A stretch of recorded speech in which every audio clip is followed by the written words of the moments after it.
In the endless darkness of the far future, where countless worlds burn beneath forgotten suns and entire civilizations disappear without anyone left to remember their names, there remains a place that was once considered a symbol of order, a realm of reason, a realm of discipline, a realm built upon the ideals of one of humanity's greatest warriors. This place was called Ultramar. For thousands of years, the worlds of Ultramar stood apart from the suffering that consumed most of the Imperium. While countless planets drowned beneath corruption, war, and decay, Ultramar remained a beacon of stability. Its cities were maintained, its people were educated, its armies were organized. Its rulers followed the teachings of the Primarch Robert Guilliman, the son of the Emperor and the creator of the Ultramarines Legion. To many within the Imperium, Ultramar represented what humanity could have been, a reminder of a forgotten age when mankind had looked toward the stars not only with fear, but with ambition. But in the grim darkness of the 41st millennium, hope is often the thing that attracts the attention of those who wish to destroy it.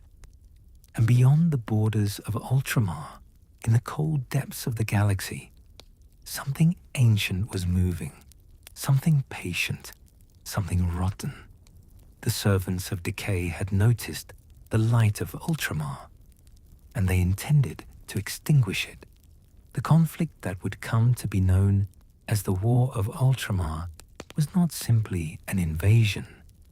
It was a collision between two completely different visions of existence. On one side stood the sons of Guilliman, the Ultramarines, warriors who believed in discipline, strategy, and the preservation of civilization. They were not merely soldiers. They were guardians of an idea. Their armor carried the blue colors of their ancient brotherhood. Their banners carried the symbols of worlds saved long ago, and their battle doctrines had been refined over 10,000 years of endless warfare. They believed that even in the darkest age, humanity could still be protected. Opposing them were the forces of the Death Guard, the sons of Mortarion, a legion that had once fought beside the Emperor during the Great Crusade, but had fallen into the embrace of chaos during the Horus Heresy. Where the Ultramarines represented order, the Death Guard represented inevitability. Where Guilliman sought to preserve life, Mortarion's followers believed that all things eventually return to decay. All flesh, all civilizations, all worlds. Nothing escaped the embrace of ruin. At the head of this terrible invasion stood one of the most ancient enemies of the Imperium, the Death Lord himself, Mortarion, Primarch of the Death Guard, brother of Guilliman, a being created by the Emperor, a warrior who had once fought alongside the very heroes he would later seek to destroy. The tragedy of the War of Ultramar was not only that brothers fought against brothers, it was that these brothers represented two opposing answers to the same question. What should humanity become? The first signs of the coming disaster were not armies descending from the sky.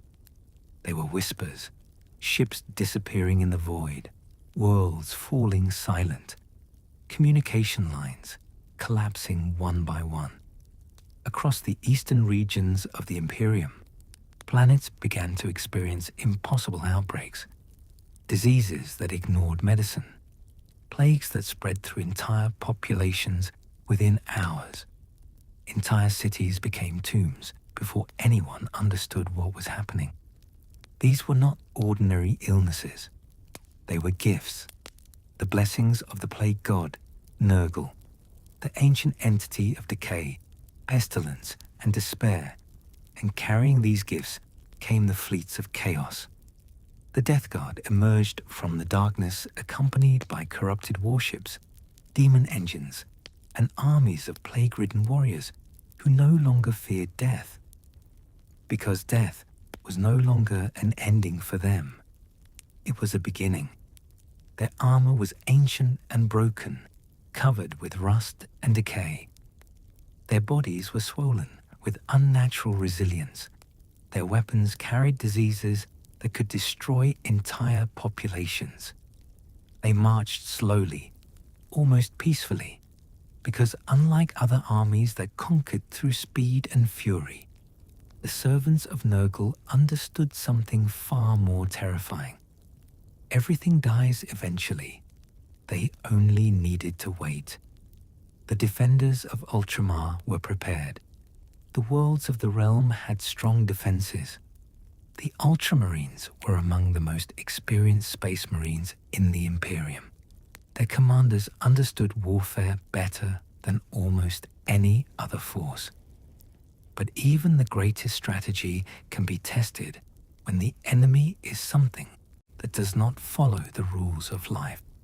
The Death Guard did not attack like conventional armies. They did not seek quick victories. They infected, they corrupted, they transformed battlefields into places where survival itself became impossible. World after world suffered beneath the invasion. The once beautiful planets of Ultramar became battlefields. Green fields turned into wastelands. Cities that had stood for centuries became silent ruins. Rivers became contaminated. The air itself became dangerous. The people of Ultramar discovered a terrible truth. Even the strongest fortress could fall if the enemy was willing to wait forever. And then came the greatest test. Macragge, the heart of Ultramar, the homeworld of the Ultramarines, a planet that had carried the legacy of Guilliman for thousands of years. For generations, Macragge had represented strength. Its cities were monuments to human achievement. Its fortress monasteries were symbols of the Emperor's will. The planet was not merely a military stronghold. It was a symbol. And symbols matter. Because when a symbol falls, countless others begin to wonder if they can fall as well. The forces of chaos understood this. They did not simply want to conquer Macragge. They wanted to prove that even the sons of Guilliman could be broken. The Death Guard descended upon the world with unstoppable determination. Above the planet, corrupted fleets filled the darkness. Below, armies gathered. The sons of Mortarion had returned to the realm of their ancient enemies, and they had brought with them 10,000 years of hatred. At the center of the defense stood the Ultramarines, the chapter that had survived countless wars, the chapter whose Primarch had returned after 10,000 years of absence. Robud Guilliman had awakened in an age that barely resembled the one he remembered. The Imperium he had fought to create was now a decaying empire struggling to survive. But despite everything he saw, despite the endless suffering and corruption, Guilliman chose not to surrender. Because that was always the difference between him and his enemies. The servants of chaos saw only decay. Guilliman saw something worth saving. And as the fleets of the Death Guard approached Macragge, the Primarch prepared to defend the world that carried his name. The galaxy watched. The Imperium waited. And beneath the cold light of distant stars, the War of Ultramar truly began. For 10,000 years, Macragge had stood as a monument to discipline, a monument to sacrifice, a monument to the belief that even in an age where humanity was surrounded by enemies on every side, there could still exist places where order survived. But monuments are not eternal. They are only stones waiting for the day when someone strong enough comes to break them.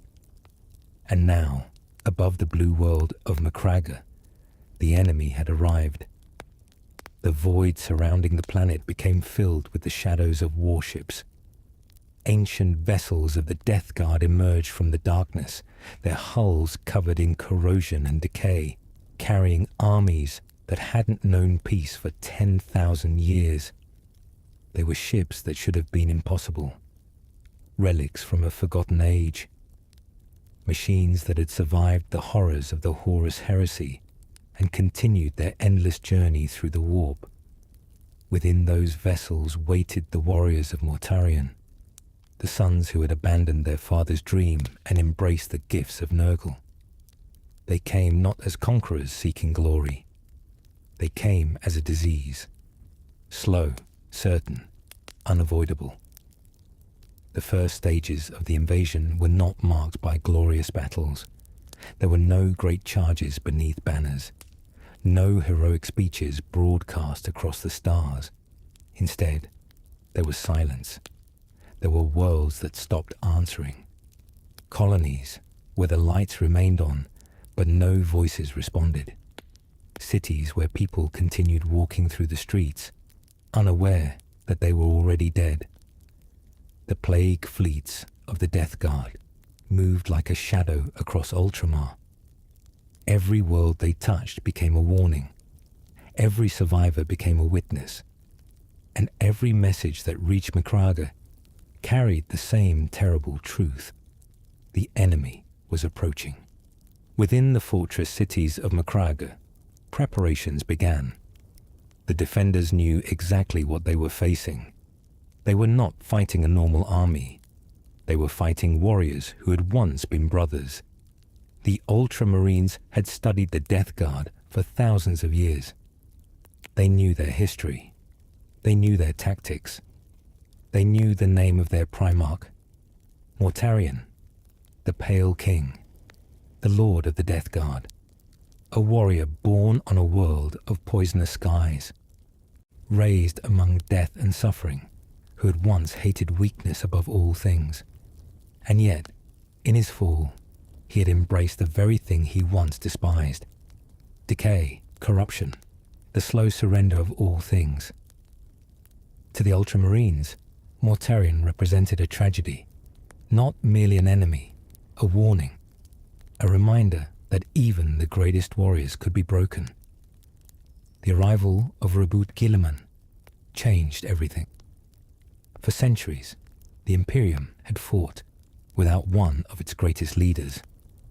The Primarch of the Ultramarines had returned to a galaxy that had forgotten his vision. He had awakened to find the empire of humanity wounded beyond recognition.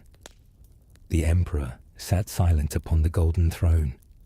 The Imperium had become a vast machine of survival, trapped beneath the weight of superstition, fear, and endless war. But Guilliman did not return to mourn. He returned to rebuild. And Macraga would be the first great test of whether his dream still had meaning. The Primarch walked among his warriors once more. The sons of Ultramar looked upon their father, not as a legend, not as a statue, but as a living reminder of what they were meant to be. For the first time in thousands of years, the Ultramarines fought beneath the direct command of their creator. And the enemy knew this. The Death Guard knew that destroying Macraga would not simply be a military victory. It would be a message. If Guilliman could fall, if Ultramar could fall, then no world in the Imperium was safe. The invasion began with fire. The skies of Macraga burned as orbital weapons exchanged their fury. Massive ships clashed above the planet.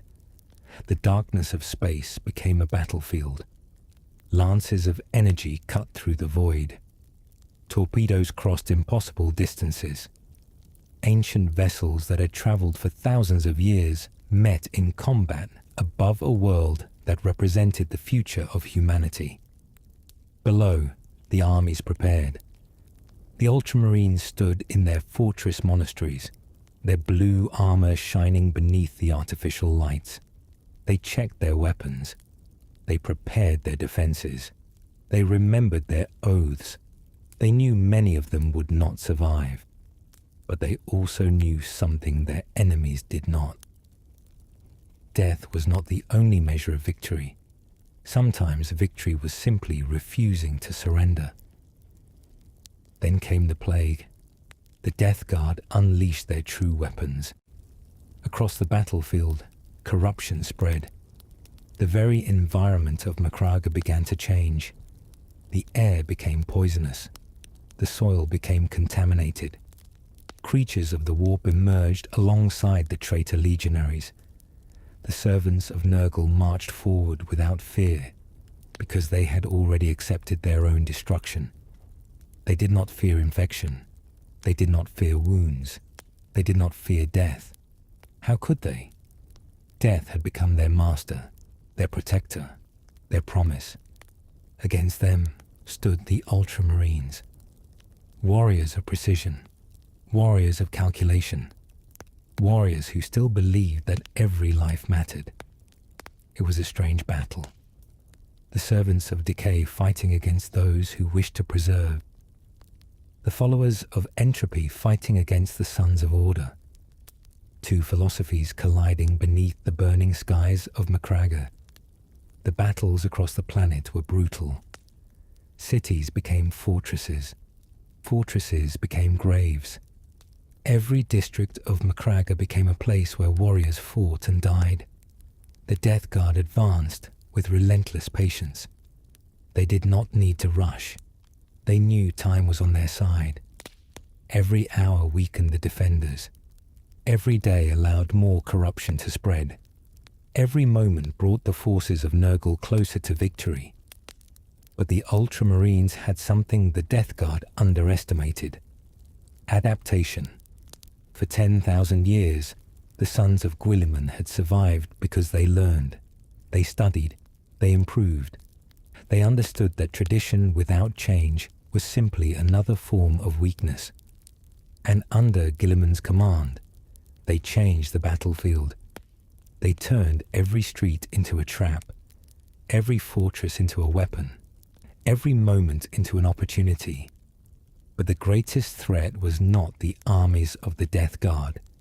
It was the return of old enemies, because behind the invasion was a much deeper conflict, a conflict between brothers, Guilliman and Mortarion, two Primarchs created by the same hand, two sons who had walked different paths. One sought to rebuild, the other sought to spread decay. One believed humanity could rise again, the other believed everything eventually deserved to rot. Their confrontation was inevitable. The entire war had been moving toward that moment. The battlefields of Macraga were only the beginning. As the war continued, the people of Ultramar witnessed something they had not seen in generations.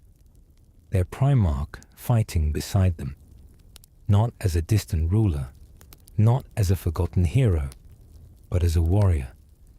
Guilliman carried the same burden as those beneath him. He saw the destruction. He saw the fallen. He understood that even victory would come at a terrible price, because the return of hope does not erase suffering. It only gives people a reason to endure it. And slowly, across the battered world of Macrag, the defenders began to understand something. This was not simply an attack against a planet. It was a test of whether the ideals of Guilliman still mattered, a test of whether humanity could still resist the darkness, a test of whether a single world could stand against the endless hunger of chaos. The Death Guard had come expecting to find weakness. They expected to find a civilization that had grown comfortable. They expected the descendants of Guilliman to be nothing more than echoes of their ancient glory. But they discovered something else. They discovered that the sons of Ultramar still remembered. They remembered their duty. They remembered their purpose. And above all, they remembered who they were. Yet the war was far from over, because beyond the burning skies of Macrag, the forces of chaos still gathered. The plague fleets remained. the armies of Nurgle continued their advance, and somewhere within the darkness of the enemy lines, the greatest enemies of Ultramar prepared for their final move. The battle for Macragge had begun, but the galaxy had not yet seen its darkest hour. There are moments in history that are remembered not because of the battles themselves, but because of what those battles reveal. The War of Ultramar was one of those moments. For countless generations, the Imperium had existed in a state of endless conflict. Worlds were lost, armies disappeared, heroes became forgotten names carved into ancient records. The galaxy had grown accustomed to suffering, but the war that came to Macragge carried a different weight, because this was not simply another battle between humanity and its enemies. This was a battle between two visions of what humanity could become. And at the center of that conflict stood two brothers who had not faced one another for 10,000 years. Robert Guilliman and Mortarion, the son who returned to rebuild and the son who returned to destroy. The final stages of the battle were approaching. Macragge had endured unimaginable devastation. The once proud cities of Ultramar had been transformed into landscapes of war. Ancient monuments were shattered. Fortress walls that had stood for centuries were reduced to ruins. The blue banners of the Ultramarines still flew, but many hung torn and covered in ash. The planet itself had been wounded, but it had not fallen, and that was something the forces of chaos had not expected. They had expected fear. They had expected surrender. They had expected the defenders of Macragge to collapse beneath the weight of the plague. Instead, they found resistance. The sons of Guilliman continued to fight, not because they believed victory was guaranteed, not because they believed they were immortal, but because they understood something fundamental. A warrior does not fight because he knows he will survive. A warrior fights because something exists that is worth protecting. The Death Guard advanced toward the heart of Ultramar's defenses. At their side marched the servants of Nurgle, plague marines, demon engines, creatures born from corruption and suffering. The battlefield itself seemed alive with decay. The ground twisted beneath their feet. The air carried sickness. The horizon disappeared behind clouds of toxic mist. It was as if the world itself was slowly dying. And yet, standing against this nightmare was the impossible image of order. The Ultramarines, the warriors of the Codex Astartes, the soldiers who had spent 10,000 years perfecting the art of war.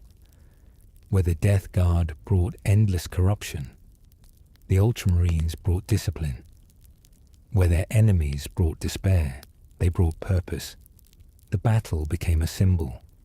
The endless struggle between creation and destruction, between preservation and decay, between those who believed the future could still be shaped and those who believed everything was already destined to die. Then came the moment that would define the war. The moment when the two Primarchs finally met, Guilliman and Mortarion.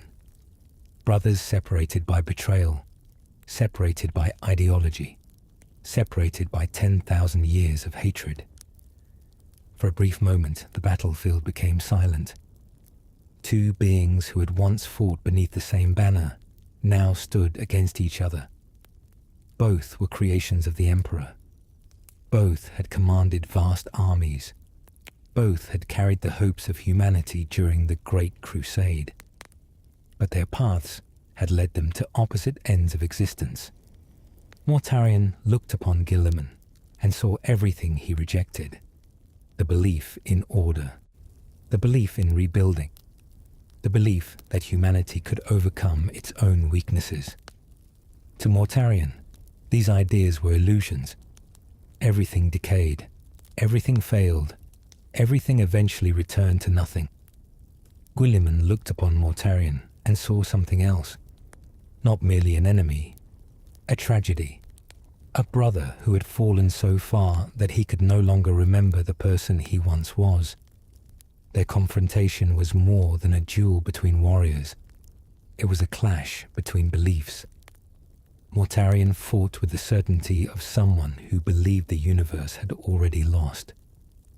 Guilliman fought with the determination of someone who refused to accept that fate. The battle was brutal. The strength of two Primarchs shook the battlefield. Every strike carried the weight of ancient history. Every movement represented thousands of years of conflict. Around them, armies continued fighting. But for a moment, the entire war seemed to exist only between these two brothers. One fighting for decay. One fighting for renewal. But wars are rarely decided by a single duel. The War of Ultramar was not won because one warrior was stronger. It was won because the defenders refused to become what their enemies believed they were. The Death Guard understood destruction. They understood corruption. They understood how to break things.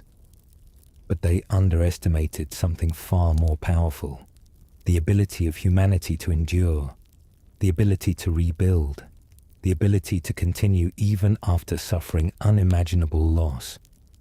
Slowly, the momentum began to shift. The forces of Ultramar pushed back. The defenses held. The Death Guard invasion that had seemed unstoppable began to lose its certainty. The servants of Nurgle had brought a message. Everything dies, but Guilliman answered with another. Not everything gives up. The final outcome of the war would not bring peace. There was never true peace in the 41st millennium. The galaxy remained broken. The enemies of mankind remained countless. The Imperium remained surrounded by darkness. But something important had changed. For the first time in 10,000 years, humanity had witnessed the return of one of its greatest leaders.